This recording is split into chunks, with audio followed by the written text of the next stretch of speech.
Social media truth पर Donald Trump ने AI तस्वीर भी पोस्ट की है। एक एआई तस्वीर पोस्ट की गई है और पोस्ट में ट्रंप ने लिखा है, आप उलझन में पड़ रहे हैं। ट्रंप की जैकेट पर लिखा हुआ है कमांडर इन चीफ।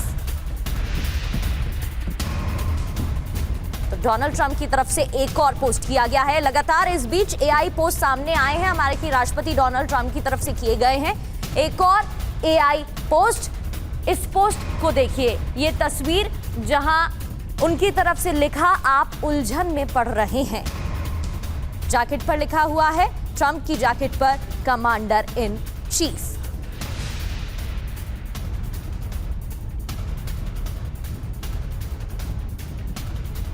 समझौते पर संकट, कई सवाल हैं। गुस्से में है डोनाल्ड ट्रंप। तस्वीर में क्या संदेश देने की कोशिश की गई है? तो तस्वीर में क्या है? युद्धपोत नजर आया। अमेरिका की नौसैनिक शक्ति दिखाने की कोशिश की है इस तस्वीर के जरिए। अब तस्वीर में लड़ाकू विमान भी दिख रहे हैं। क्या मैसेज देने की कोशिश? तुरंत सैन्य प्रतिक्रिया की क्षमता, यानी कि दबाव बना रहे हैं, धमकी भी दे रहे हैं। एक और बात महत्वपूर्ण इस तस्वीर की यह है कि दूरबीन से डोनाल्ड ट्रंप देखते हुए नजर आ रहे हैं, यानी कि हालात पर नियंत्रण और निगरानी का संदेश भी दिया जा रहा है इस तस्वीर के जरिए। कमांडर इन चीफ उनकी जैकेट पर लिखा हुआ है, यानी कि निर्णायक नेतृत्व की छवि दिखाने की कोशिश इस पोस्ट के जरिए, एआई तस्वीर के जरिए की गई है।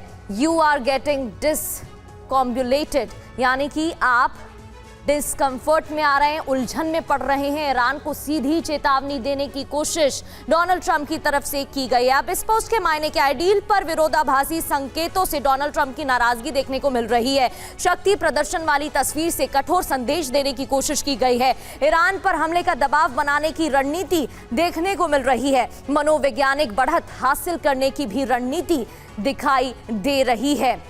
और ओपी तिवारी सर, जिस तरीके से एक एक कर एआई पोस्ट डोनाल्ड ट्रंप की तरफ से सामने आ रहे हैं, दबाव बनाने की कोशिश ईरान पर की जा रही है, लेकिन क्या इस प्रेशर से ईरान मानेगा? क्योंकि ईरान की तरफ से तो साफ कहा गया है कि अभी तक प्रपोजल फाइनल सामने ही नहीं आया है, तो फिर डील कैसे हो सकती है? प्रगति, देखिए, इस तरीके का प्रभाव डालने की कोशिश, ईरान के ऊपर दबाव डालने की कोशिश कहीं काम नहीं कर पा रही है। ये ट्रंप को भी पता है और अमेरिका को भी पता है। देखिए, जहाँ तक डील का सवाल है, देखो, अमेरिका चाहती है कि अमेरिका हमेशा चाहता है, हर सिटीजन वहाँ के चाहते हैं, वहाँ के फौज चाहती है कि सीज फायर हो। ईरान में थोड़ा पॉलिटिकल एलीट और आईआर जैसी एलीट में थोड़ा डिफरेंसेज अवश्य है, लेकिन ईरान भी चाहता है कि सीज फायर हो, बिकॉज दोनों देश तबाह हो चुके हैं। अब ईरान, ये ट्रंप का क्या चॉइस है, क्या ख्वाहिश है, क्या करना चाहते हैं, ये क्या स्टेटमेंट है। और ये हो सकता है कि अगर ट्रंप को किस तरह से बाईपास कर दिया जाए तो समझौता जल्दी हो जाएगा।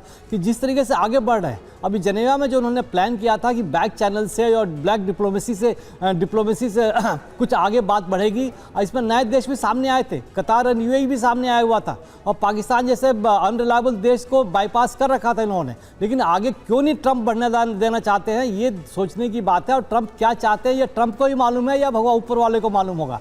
लेकिन जहां तक परेशानी है, अमेरिकन सिटीजन तो बिल्कुल ही परेशान है। उनको दबाव, उनको तो समझौता चाहिए, यूथ फायर चाहिए, क्योंकि ये लड़ाई अमेरिका की कभी थी नहीं, ये लड़ाई तो ट्रंप की थी। ये लड़ाई तो पिछले 40 साल से नेतन्याहू कोशिश कर रहे थे कि अमेरिका को किसी तरीके से ईरान के खिलाफ इन्वॉल्व करें।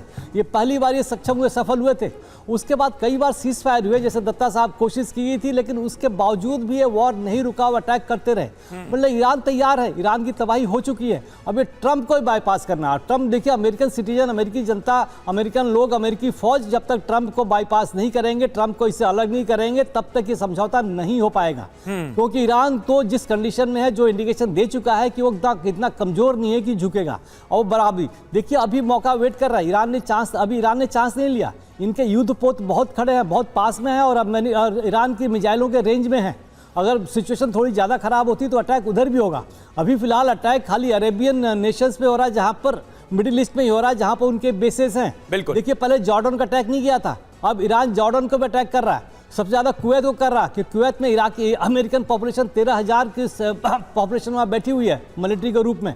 इस तरीके से अरेबियन देशों का प्रभाव, जो गल्फ कोऑपरेटिव काउंसिल है, जीसीसी, उनका रोल बहुत इंपॉर्टेंट है इस वॉर को सीज फायर में रोकने के लिए। ठीक बात है सर, और बड़ी हास्यास्पद बात है कि डोनाल्ड ट्रंप ये पोस्टर जारी कर रहे हैं, उसमें खुद को कमांडर इन चीफ तो दिखा रहे हैं, लेकिन ईरान के लिए लिख रहे हैं कि आप उलझन में हैं। जबकि सबसे ज्यादा अगर कोई आज की तारीख में उलझन में पड़ा हुआ नजर आ रहा है तो वो डोनाल्ड ट्रंप खुद हैं।